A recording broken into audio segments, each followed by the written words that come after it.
반갑습니다. 2월 1일 오늘의 말씀은 요한복음 10장 11절에서 13절의 말씀입니다. 나는 선한 목자라. 선한 목자는 양들을 위하여 목숨을 버리거니와. 삭구는 목자가 아니요 양도 제 양이 아니라 이리가 오는 것을 보면 양을 버리고 달아나나니 이리가 양을 물어가고 또 해치느니라.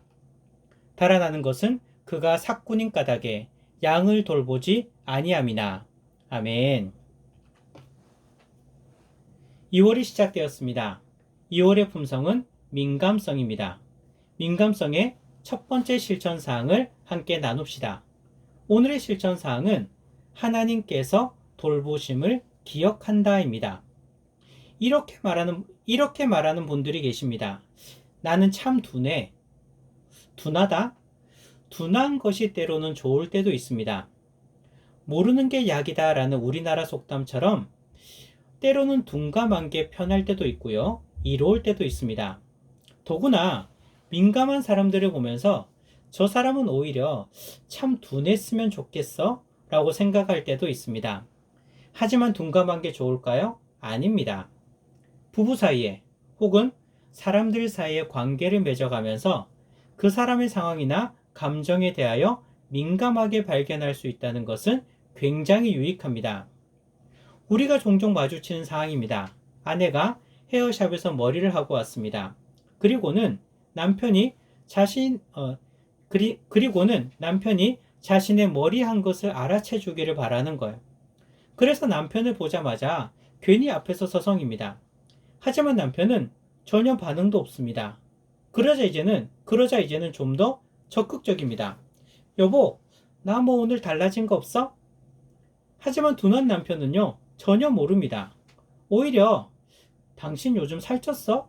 좀 건강해 보이네? 하면서 속을 빡빡 끓습니다. 아내 마음이 어떨까요? 머리하고 기분 정말 좋았는데 그 좋았던 감정이 훅 날아가는 그런 순간입니다. 반대로 남편이 아내를 보자마자 당신 오늘 머리 했어? 우와 이쁜데? 이렇게 말해주면 아내의 기분이 얼마나 좋을까요? 둔감해지려고 노력하지 맙시다.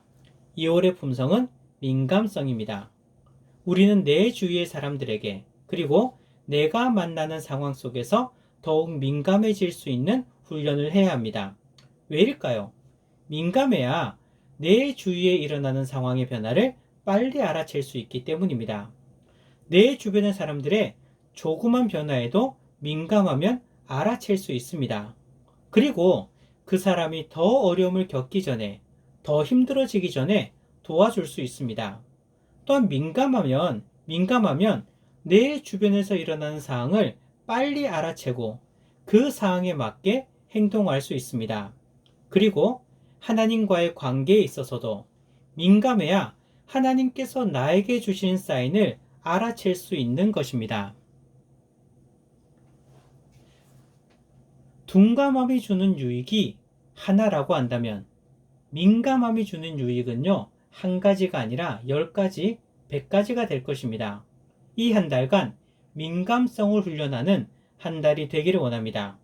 오늘의 실천사항이 무엇입니까? 하나님께서 돌보심을 기억한다입니다.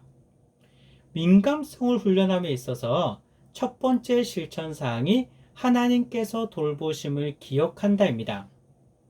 나의 모든 삶, 더 나아가서 나뿐 아니라 우리의 모든 삶은 하나님 안에 있으며 하나님께서 돌보시고 계신다는 것을 기억해야 합니다.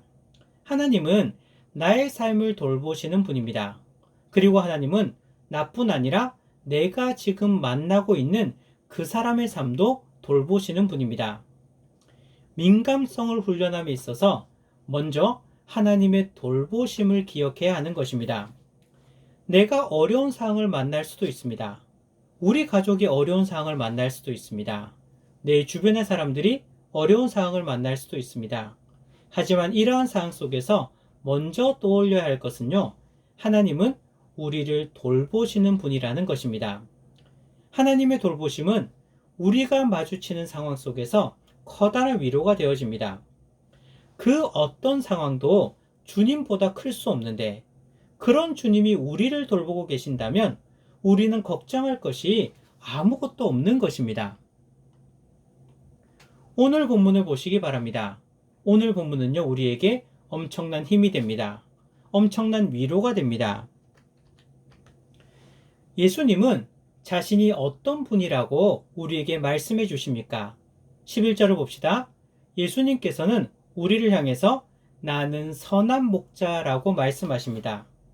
어느 정도입니까? 양들을 위해서 예수님은 자신의 목숨까지도 버리시는 그런 목자라는 것입니다. 양이 누구일까요? 바로 우리들입니다. 예수님은 우리를 위해 자신의 목숨까지도 버리시는 선한 목자라는 것입니다. 예수님의 우리를 향하신 사랑이 이렇게 큰 거예요.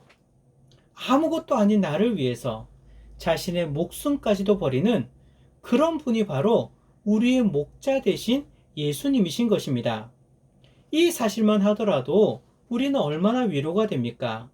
그 엄청난 예수님께서 나를 위해 목숨을 아끼지 않으실 정도로 나를 사랑하시고 나를 붙들어 주시며 나를 돌보아 주시고 보호해 주시는데 우리가 지금 만나는 상황이 뭐가 문제이겠습니까? 내가 만나는 상황을 향해서 이 사실을 선포합시다. 나를 위해 목숨까지도 버리시는 예수님께서 바로 나의 선한 목자가 되셔. 이 한마디면 모든 걱정이 해결될 수 있지 않을까요? 그런데 12절을 보시기 바랍니다. 삭군에 대하여 보여주십니다.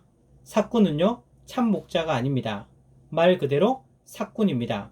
그래서 위험에 처하게 되면 자기 목숨 살리기 위해서 양들을 버리고 도망쳐 버리는 거예요. 이런 삭군 목자를 보면요, 우리 예수님께서 나의 목자 되신다는 것이 얼마나 다행입니까? 얼마나 큰 힘입니까? 삭군은요, 양들을 버리지만 예수님께서는 오히려 양들을 위해서, 즉 나를 위해서 자신의 목숨을 버리시는 분입니다. 세상 사람들과 우리는 공통점과 차이점이 있어요. 공통점은요, 세상 사람들도 그리고 우리도 똑같이 어려움을 만난다는 것입니다. 하지만 정말 큰 차이가 있어요. 세상 사람들은 어려움을 만나도 어떻게 해결해야 할지 답답하지만 우리는 아닙니다. 우리를 위해 목숨까지도 버리시는 예수님께서 우리의 선한 목자가 되십니다. 이러한 예수님께서 나를 결코 놓지 않으시는데 걱정할 것이 무엇이겠습니까? 하지만 우리가 만나는 상황 속에서 예수님을 보지 못하고 상황만 보고 걱정한다면 우리는요, 가장 큰 힘을 잃어버린 것입니다. 꼭 기억하시기 바랍니다. 나를 위해 목숨까지 내놓으시는 예수님께서 나의 선한 목자가 되십니다. 그 예수님께서는 결코 우리를 놓지 않으십니다. 그러면 어떠한 문제도 우리는 극복할 수 있습니다. 예수님 안에서 넘치는 위로와 평강을 누리시는 우리 성도님들이 되시기를 기도합니다.